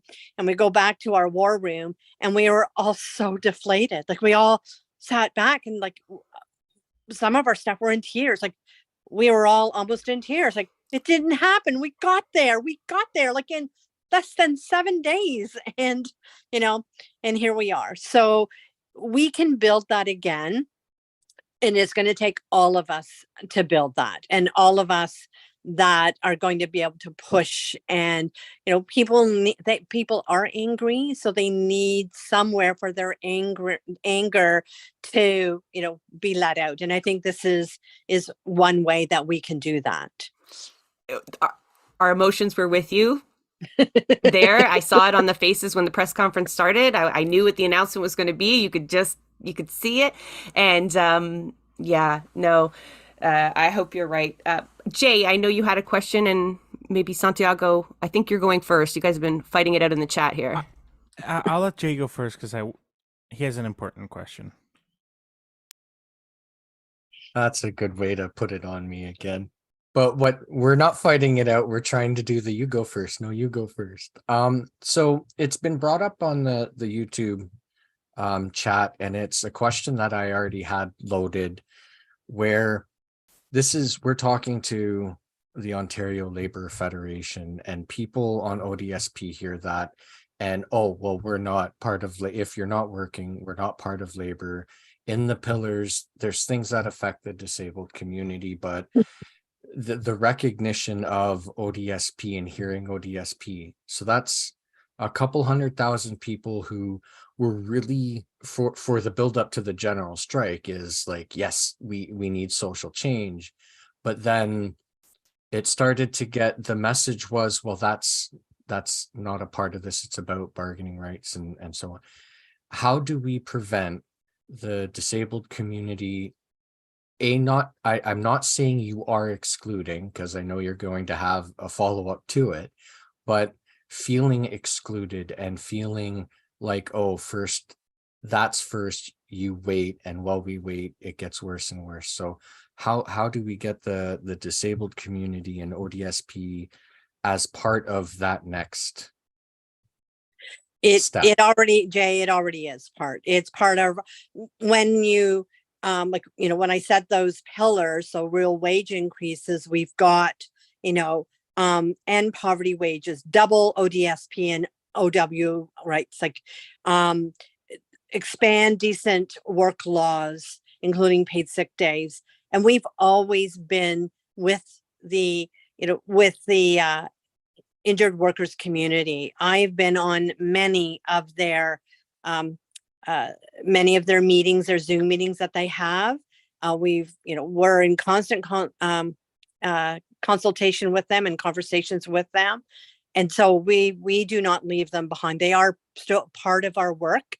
And it's, again, it's also changing mindset, because some people don't understand, because, often they are discredited or spoken negatively against. So they're just, they're lazy, they can go to work.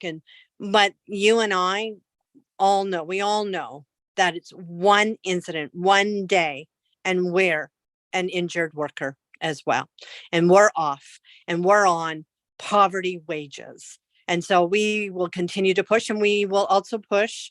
We do have a relationship with the NDP. It's actually getting stronger and better, and we will continue to push for what our communities need, and injured workers are part of our communities. Jay, are you good on your question? Like that? I knew just from following Patty and talking with a lot of OFL people, I knew it was in there, but the reason I wanted to make sure to ask isn't just because it was prompted, but because I knew the answer. I just wanted it to be out there instead of going, hey, don't worry, it's there. No, it's just I've had a lot of people ask me who are fighting to survive on ODSP, what's the point? They don't care, but you just answered the question that a lot of people would have. So let's put it this way. We absolutely care. It breaks my heart when I talk to people and hear their stories. Who doesn't care is this government. Doug Ford and the Conservatives don't give a rat's ass about what's happening with our most vulnerable people, because that, Jessica talked about the Ford tracker. Well, if you go on our website, you can actually kind of put in and narrow down your search. And, if you go and start searching for vulnerable workers or certain sectors in certain areas, you'll see all of the cuts where they took things out and where they're refusing to, do any increases. They've changed laws. And so it's the government that we all need to be very angry at. Punch up, right? Punch up, Yeah. not down. That's right.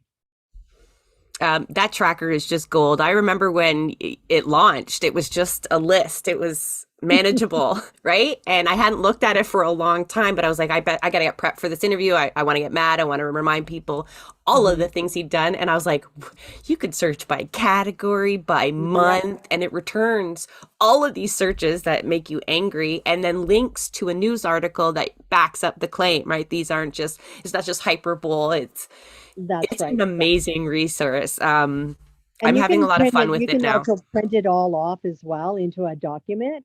And I will tell you, I don't know where we're at now because we've been so busy with so many other things, but at the point of, when they called the election, there were over 600 items on that list. And now I think what we're doing is we're going to also then not archive, but split it up. So this was their first term, and here's what they're doing in their second term. And so, yeah, it's an incredible resource. Everyone absolutely loves it, and use it, please. Like, get it out there, send it out there. And, I think it's important that, everyone, not just the OFL, like, if everyone takes pieces of that, like every day, and tweets it or puts it on social media saying, this is what this government is doing, I think that also, shows that we have the receipts, right? Yes. Like, we have all of the receipts. It's not like, this government is sitting back and, doing nothing. They are in some areas, but they're doing things that are harming every single one of us. And a lot of people don't know. When I talk to family and friends who aren't part of the labor movement, they're like, no, the Ford government, they didn't do that. And then I'll bring up the Ford tracker and say, well, here you go. I think we need to make it into an app, because Santiago at the top of the show was talking about how all of these policies and, 5 years of Ford and its cuts, you can tell, like, life is not good in Ontario. People are not okay. It's tangible. And so I would love, the work that would be needed in something like this, but the downstream results, here's what he did in June 2018. Here is the repercussions being felt, because we know with Mike Harris and his cuts, like those repercussions were being felt for decades, still being and felt. will be. Yeah. Those are Long-term generational. Right. It's hard for Oh. Yeah, but it's hard, Patty, for people to understand, from the wage freezes and hiring freezes that he did from day one, what that really means for their daily life, right? Or some of these other policies, like why is that making my life worse? So it'd be nice to just, make those really direct connections. The stories. Our video That is true, yeah. is really good. And because it's everyday people and telling how this is harming them. And so I think it's the stories that really resonate with people, not just, union rhetoric, right? Because that's what people will say, oh, that's just union rhetoric. You always say that because you want more money. And, well, what they're not realizing is that our union members are folks too. They're your neighbors, they're your, sisters, they're your brothers, your aunts, your uncle, your, mother, father. Like they're just like you. One question actually, because earlier Jess and I we were talking about, this long list of all these terrible things that Ford's done. And I was trying to think of like if I was trying to defend Ford, what is something I can point to as like an accomplishment? And I swear to God, I couldn't think of a single thing. And I've Well, been Patty's thinking not going to give you one. No, I'm just curious. Oh yeah, there's because one. There's if I'm one arguing with accomplishment. conservatives, There's one. He was forced to repeal Bill 28. Okay, I've got one for you then. Okay. He united the province in anger against him, Yeah. right? The fact that he's attacked everyone, we could see as a positive because now everyone absolutely has a vested interest in this fight, right? It started off with minimum wage workers and union workers were his first targets, and he has not stopped since. So while he makes enemies, we make friends and allies, right, Patty? And And- the other thing that people also Yeah. need to understand, like the whole Bill 124 is not over with, right? Right. Like although the bill That's went what froze the wages of nurses. Oh, That's public right. sector workers, right? That's right, the compensation oppression bill. And we won in court, but the government is appealing it. However, the bill is dead. The bill is dead. So, we have to go forward as though the bill is dead. But the government is appealing it, which means that's millions of dollars, like hundreds of thousands, millions of dollars that are being used. And when they lose, they will have to pay all of out of the public person. This really pisses me off. They will have to pay for all of the legal costs of every union that put forward that was part of the litigation, both in the Ontario courts and the higher courts. And so that's going to cost millions of dollars, and that's not even the remedy that will come out of winning. Like there's no way that they can win on this at all.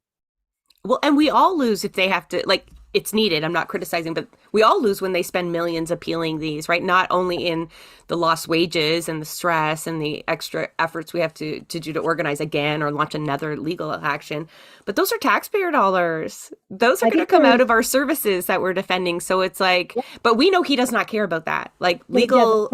He's there's 13 legal actions that I'm aware of, and he's lost all of them. And there might be still a couple that are in the courts, but he has lost all of those. So that's taxpayers' dollars that he has spent to challenge us, challenge workers, challenge, environmentalists, challenge so many people that are fighting for the middle class, fighting for, the working class. I like the correction there, the working class, because the middle class is disappearing, and we all are one. Jay has a question, and then we're going to sign off. But Jay, So when there was no questioning of anything partisan related until you had brought up the relationship that's growing with one of the parties. And then instantly people were talking about what about the policy on ABA and the NDP stance, and people who are conservative who have an issue with, even if they have an issue with what's going on, they have an issue with calling out their party. So how do you go about being inclusive in something that is very, that is wholly political, when trying to get all the support you can? Because when it comes to partisanship, people start wanting to maybe distance. So for example, if there's a lot of this party supporters who are really getting involved, and then you start talking or forming more of a relationship with this party, you need that resource of having an alliance with the party we also need the resource of the people. So how do you go about balancing that and being as inclusive as possible with a movement and with the OFL? Well, I mean, that's a really, really good question, Jay. And that is one that we always have to think about. This campaign is really at the core is a nonpartisan campaign. These are issues, and it doesn't matter who is in power or whatever party is there.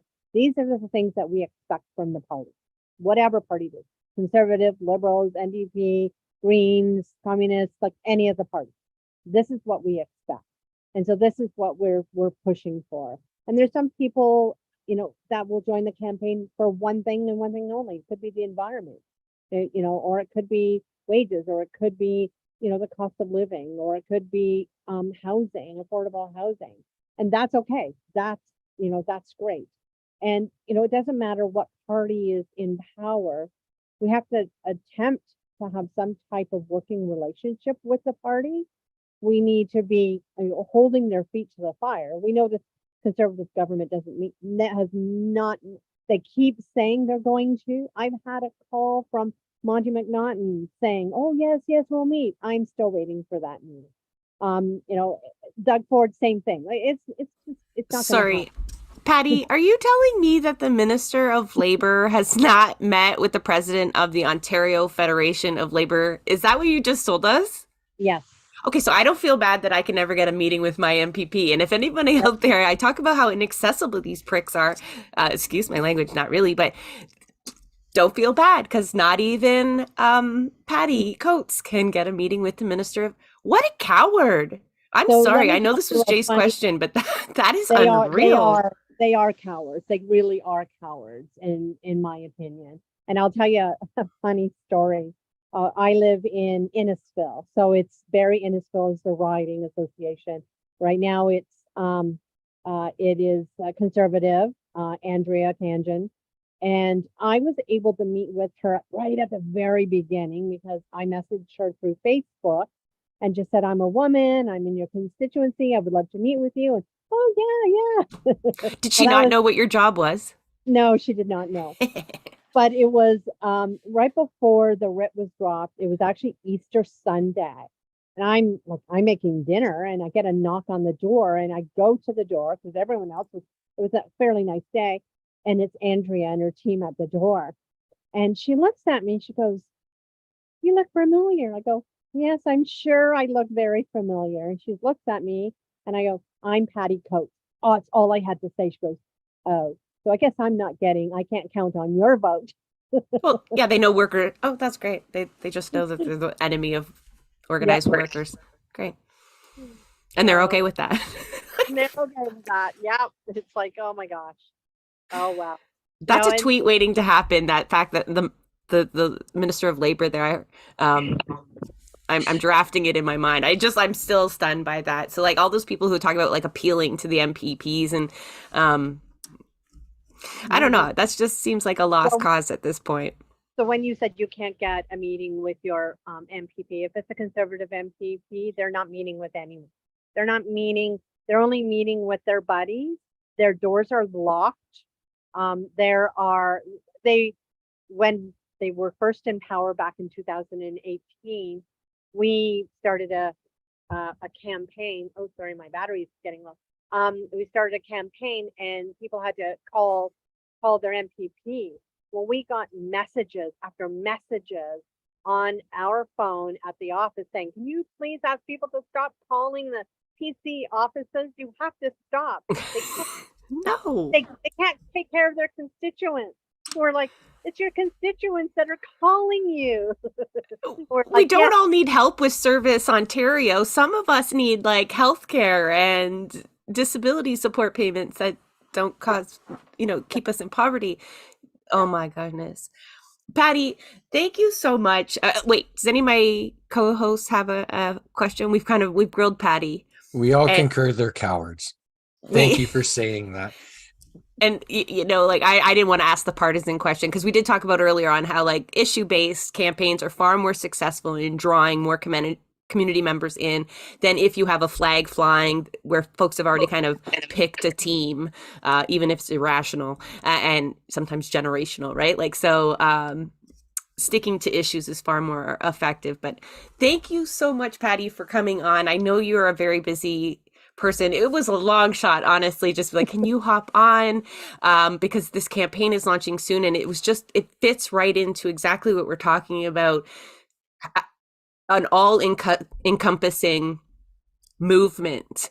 That was one of our, although we got somewhere with that almost general strike, one of our main critiques was that even if we had won, it was just going to be collective bargaining rights for a single union, right? Like that was the victory on the small scale. You could argue like it has bigger impact, right? Because it lifts all boats, but we weren't getting those other needs worked into it, right? So it would have meant continued battles down the road. So a more collective battle is definitely what Ontarians are asking for. And I promised our previous guests that I would let you know, and I'm sure you're aware, you're totally paying attention, but a welcome back party for the PC government on February 24th at Queen's Park. Folks are trying to put a big, massive collective welcome back party, something really fun. And Kim and Susan from the Greenbelt Guardians were our last guests, and they're helping to organize that.